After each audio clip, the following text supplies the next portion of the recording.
Bismillahirrahmanirrahim. Assalamualaikum warahmatullahi wabarakatuh.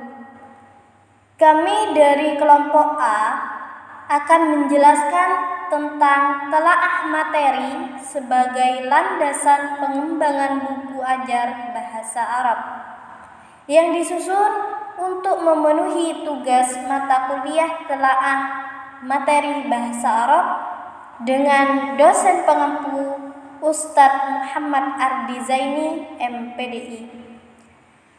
Disusun oleh kelompok A yang beranggotakan Ufi Dina Hanifah Abdullah, Ahmad Farhan Afif Fauzi, Siti Romlatul Fitriyah, Yudion Kuncoro Adi, Siti Zahratul Azizah, Izza Layyinatul Mukarramah, dan yang terakhir Hanifah. Untuk yang pertama, yakni faktor-faktor pengembangan buku ajar bahasa Arab. Seorang guru diharapkan dapat mengembangkan bahan ajar untuk digunakan dalam proses belajar mengajar. Tetapi sebelum melakukan pengembangan, ada faktor-faktor yang perlu diperhatikan agar buku ajar yang dihasilkan dapat memenuhi kriteria buku ajar yang baik. Di sini ada 6 faktor. Untuk faktor yang pertama, yakni isi buku ajar, bisa kita sebut dengan al-madmun. Isi buku ajar berhubungan dengan validasi atau kesahihan isi atau kebenaran isi berdasarkan sistem nilai yang dianut oleh suatu masyarakat atau bangsa. Adapun dalam keselarasan isi bahan ajar bahasa Arab disesuaikan dengan sistem nilai dan falsafah hidup yang berlaku dalam negara dan masyarakat lingkungan tempat sekolah berada. Misalnya sebagai berikut. Untuk pembelajaran bahasa Arab di Indonesia, maka tema dan judul teks yang dijadikan bahan tidak bertentangan dengan nilai-nilai yang dianut masyarakat Indonesia. Untuk faktor yang kedua, yakni ketepatan cakupan. Ketepatan cakupan berkaitan dengan isi bahan ajar dari sisi keluasan dan kedalaman isi materi, serta keutuhan konsep berdasarkan bidang ilmu bahasa Arab. Adapun acuan utama dalam penentuan kedalaman dan keluasan isi bahan ajar adalah kurikulum dan silabus. Sebagaimana contoh, jika siswa diharapkan mampu memahami teks yang didengar, maka bahan ajar yang tepat adalah berupa teks yang didengar baik dari kaset, CD, atau dari guru sendiri yang membacakannya. Demikian seterusnya pada materi yang lain seperti qiraah, kitabah, mufradat, dan lain-lain. Yang jelas bahwa materi harus tepat sesuai dengan tujuan pembelajaran yang tercantum dalam kurikulum dan silabus. Kemudian yang nomor 3 yaitu ketercernaan materi. Kecermatan bahan ajar berkenaan dengan kemudahan bahan ajar tersebut dipahami dan dimengerti oleh siswa sebagai pengguna. Sedikitnya terdapat 6 hal yang mendukung tingkat ketercernaan bahan ajar sebagaimana dikemukakan sebagai berikut. Yang pertama yaitu pemaparan yang logis. Kemudian yang kedua, penyajian materi yang runtut. Kemudian yang ketiga yaitu adalah ada contoh dan ilustrasi yang memudahkan pemahaman. Kemudian yang keempat, alat bantu yang memudahkan. Kemudian yang kelima, format yang tertib dan konsisten. Kemudian yang terakhir, penjelasan tentang relevansi dan manfaat bahan ajar. Kemudian yang nomor 4 di sini penggunaan bahasa.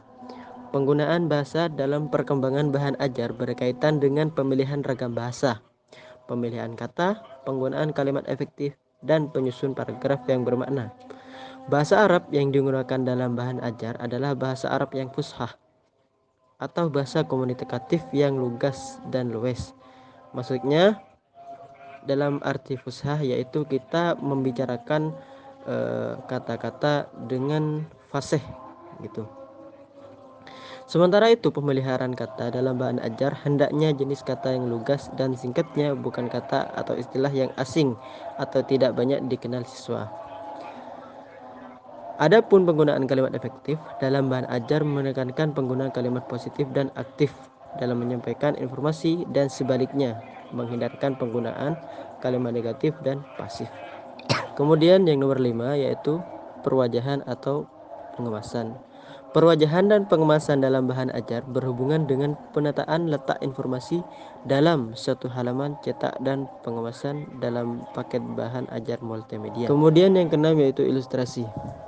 Yang dimaksud ilustrasi yaitu dimanfaatkan untuk membuat bahan ajar menarik, memotivasi, membuat retensi dan pemahaman siswa terhadap isi pesan.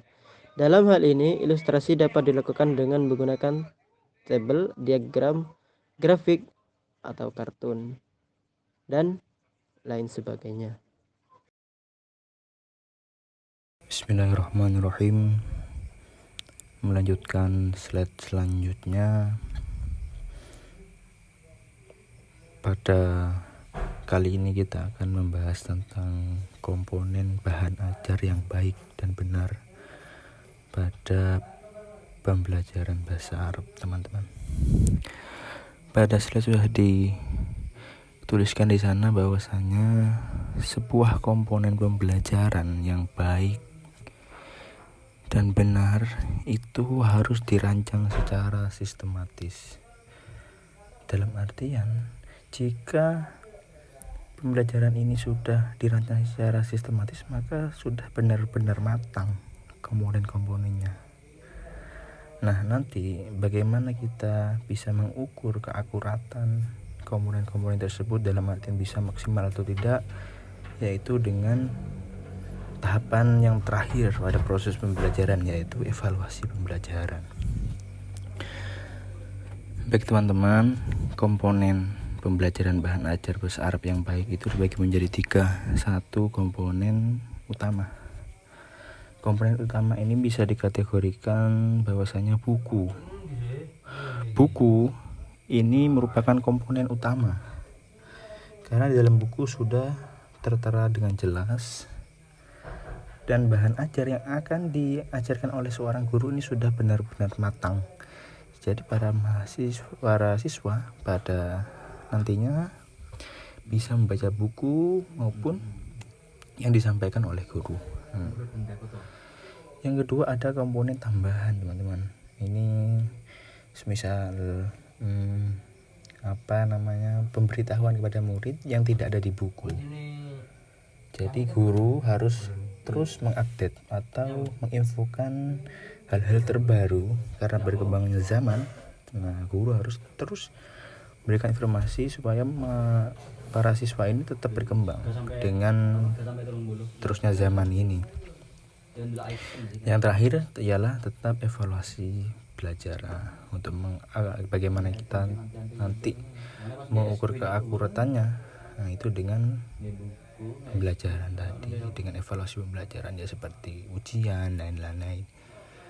Jadi itu komponen pembelajaran yang baik dan benar. Jadi memang harus benar-benar disusun dengan sistematis, sudah matang semuanya. Jadi memang makanya kan untuk komponen utama itu bisa dikatakan buku, maka biasanya buku itu sebelum cetak memang harus dikoreksi dengan bagian benar sebelum nanti diajarkan kepada siswa-siswa kita semua. Nah, mungkin itu saja teman-teman pada slide kali ini. Intinya tadi komponen pembelajaran tadi dibagi menjadi 3. Komponen utama, ada komponen tambahan dan evaluasi. Nah, 3 poin ini yang akan menentukan bagaimana nanti hasil pembelajaran ini baik atau tidak. Sekian dari saya. Untuk pembagiannya nanti akan disampaikan pada slide selanjutnya. Sekian, terima kasih. Baiklah, selanjutnya saya akan menjelaskan yakni beberapa pendapat ahli yang menjelaskan mengenai pedoman pengembangan buku ajar adalah terpenuhinya komponen-komponen bahan ajar yang relevan dengan kebutuhan proses belajar mengajar, seperti seperti adanya yang pertama, yakni petunjuk penggunaan buku ajar. Yang kedua, tujuan umum dan khusus pembelajaran. Yang ketiga, epitom atau kerangka isi. Yang keempat, rangkai uraian isi bahan pembelajaran. Yang kelima, gambar atau ilustrasi. Dan yang keenam, rangkuman. Dan yang ketujuh, soal latihan dan kunci jawaban. Dan yang kedelapan yakni tugas-tugas. Baiklah, komponen-komponen buku ajar tersebut digunakan dalam menyusun penulisan buku ajar. Komponen buku ajar tersebut diharapkan dapat memotivasi dan memudahkan siswa dalam mempelajari dan membahas isi pembelajaran. Untuk itu, komponen buku ajar diharapkan sebagai berikut. Yang pertama, petunjuk harus mampu menyajikan langkah-langkah atau cara-cara yang mudah untuk memahami dan mengikuti setiap proses belajar sesuai dengan materi yang disajikan. Yang kedua, yakni setiap materi yang disajikan terlebih dahulu dijelaskan tujuan pembelajaran yang ingin dicapai, baik tujuan umum maupun tujuan pembelajaran khusus. Hal ini dimaksudkan untuk mengetahui tingkatan atau pencapaian penguasaan mahasiswa atau siswa terhadap materi yang dipelajarinya. Dan yang ketiga, untuk menunjang penyajian materi perlu disajikan epitom atau kerangka isi dalam bentuk diagram agar mahasiswa dapat mengetahui dan memahami bagian-bagian yang mencakup pokok pembahasan dan sekaligus dapat melihat hubungan masing-masing bagian dalam pokok pembahasan tersebut. Yang keempat, yakni penyajian materi dalam pokok pembahasan sampai ke sub pokok pembahasan diuraikan pada subbagian ini secara jelas dan dibantu dengan gambar atau ilustrasi, tabel, dan diagram sehingga memudahkan para mahasiswa atau siswa untuk memahami isi dari buku ajar tersebut. Yang kelima, pemberian gambar atau ilustrasi dan contoh-contoh gambar digunakan untuk mendukung materi pada setiap pokok pembahasan yang ada. Biasanya adanya gambar atau diagram atau tabel tersebut membuat daya tarik tersendiri bagi mahasiswa atau siswa untuk membaca buku ajar tersebut sehingga mereka mampu dengan mudah memahami materi yang ada di dalam buku ajar. Dan yang keenam, pemberian rangkuman diperlukan untuk membantu mahasiswa dalam mengingat dan menetapkan proses materi yang disajikan pada setiap pokok bahasan. Oke, yang ketujuh, pemberian soal latihan, kunci jawaban, dan balikan serta tingkat penguasaan mahasiswa merupakan tingkat evaluasi yang dimaksud untuk mengetahui taraf pencapaian tujuan pembelajaran umum dan tujuan pembelajaran khusus pada setiap pokok bahasan yang dipelajarinya. Yang terakhir yakni yang ke-8, yakni pemberian tugas-tugas yang disajikan pada setiap akhir materi pembelajaran dengan maksud untuk melatih tingkat berpikir maupun keterampilan mahasiswa setelah memahami materi pembelajaran yang disajikan. Itu biasanya bisa diujikan di ujian akhir semester seperti itu, atau baik itu ujian secara tulis maupun ujian secara lisan. Nah, setelah dijelaskan tentang komponen bahan ajar tersebut secara umum, maka selanjutnya adalah berkaitan dengan komponen buku ajar bahasa Arab. Jadi yang saya sampaikan di atas itu mengenai komponen bahan ajar secara umum. Dan yang akan disampaikan oleh pemateri selanjutnya yakni komponen buku ajar bahasa Arab. Terima kasih. Al-Qasimi menyebutkan bahwa komponen buku ajar bahasa Arab selain kitab asasi, kitab pokok, juga dilengkapi dengan kitab pendukung yang terdiri dari 5. 1. Al-Mu'jam.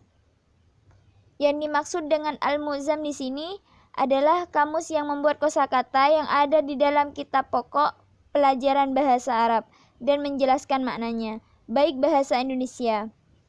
Mu'jam Tasunaiyah Al-Lughah bahasa Arab, Mu'jam Uhadiyah Al-Lughah atau dengan gambar, Mu'jam Mushawar. Dengan adanya kamus ini, siswa tidak akan banyak menghadapi kesulitan untuk mengetahui arti dari sebuah kata yang mereka temukan di dalam buku ajar. Yang kedua, kitab Al-Tamarin At-Tahririyah. Komponen kedua dari buku ajar adalah buku latihan tertulis yang biasa disebut dengan LKS, lembar kerja siswa. Atau ada juga yang menyebutkan dengan Kurswah Aktulab. LKS ini merupakan kumpulan latihan-latihan yang sengaja dirancang untuk membantu siswa dalam mengembangkan dan memperdalam materi bahasa Arab yang telah mereka pelajari sebelumnya. Yang ketiga yaitu kitab Al-Tamarin As-Sautiyah. Di antara tujuan pembelajaran bahasa Arab di Indonesia adalah mengantarkan siswa mampu berkomunikasi baik lisan maupun tulisan dengan berbahasa Arab yang baik dan benar. Untuk merealisasikan tujuan di atas tentunya perlu didukung dengan latihan-latihan yang cukup, terutama dalam mengucapkan huruf Arab yang sebagian besar berbeda dengan bahasa Indonesia. Karena buku ajar bahasa Arab harus didukung dengan kitab At-Tamarin As-Sautiyah, yaitu siswa mampu mempunyai materi latihan yang cukup dengan mengembangkan dan memperdalam latihannya. Yang keempat yaitu kutub Al-Mutala'ah Al-Mutadarrijah. Tujuan kitab Al-Mutala'ah Al-Mutadarrijah adalah untuk memperkaya mufradat dan tarkib yang telah mereka dapatkan dari kitab pokok. Jika dari kitab pokok diperkirakan mereka telah mendapatkan sekitar 350 mufradat dan telah mempelajari tarkib yang terdiri dari mubtada, khobar, fi'il, fa'il, maf'ul bih. Maka mufradat dan tarkib tersebut dikembangkan lagi di kutub Al-Mutala'ah Al-Mutadarijah, sehingga mufradat dan tarkibnya akan semakin kaya dan mereka akan mudah dalam mengembangkannya dan praktek bahasa Arab dalam kesehariannya. Yang terakhir yaitu kitab Al-Ikhtibarat. Komponen yang kelima adalah kitab Al-Ikhtibarat. Yang dimaksud dengan komponen ini adalah buku pendamping yang memuat kumpulan soal yang dapat mengukur kemampuan bahasa Arab siswa, mulai dari keterampilan menyimak, berbicara, membaca, dan menulis, kemampuan unsur bahasanya, aswad, mufradat, dan tarkib. Dengan adanya kitab Al-Ikhtibarat ini, diharapkan siswa dapat mengukur kemampuannya secara mandiri. Dan teknik evaluasinya juga memuat kunci jawaban atas latihan-latihan yang ada di dalam kitab pokok. Mungkin itu saja yang bisa saya sampaikan. Terima kasih.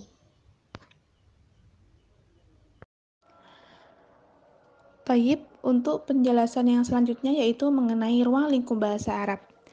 Bahasa Arab itu sendiri memiliki ruang lingkup yang sangat luas, karena di dalamnya mencakup berbagai pihak, baik yang terlibat langsung maupun tidak langsung dalam ranah bahasa Arab itu sendiri.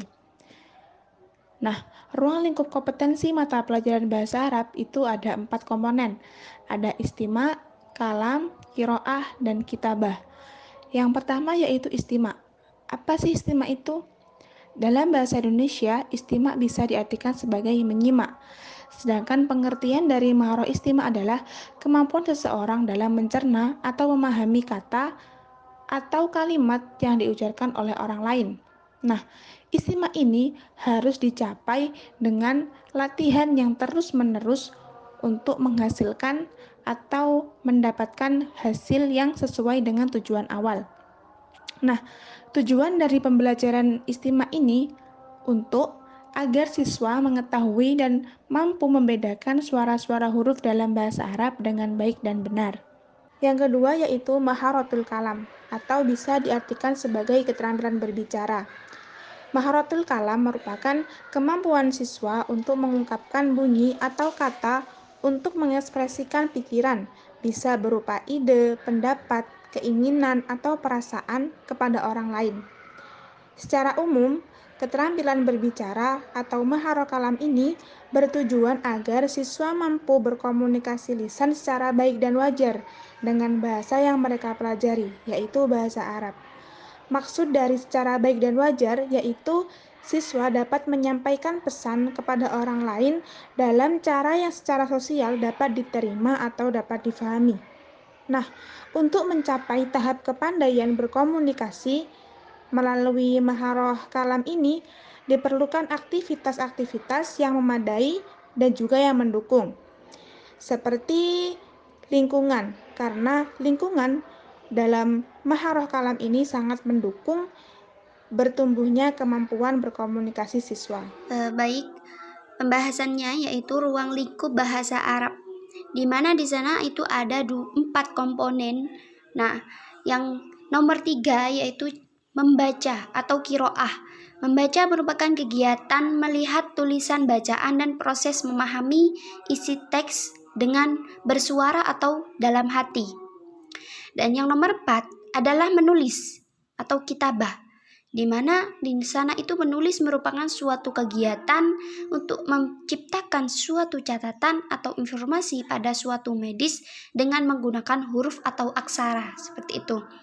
Mungkin ini saja dari kami, dari kelompok kami. Jika ada kesalahan dari depan sampai belakang, afwan minkum. Assalamualaikum warahmatullahi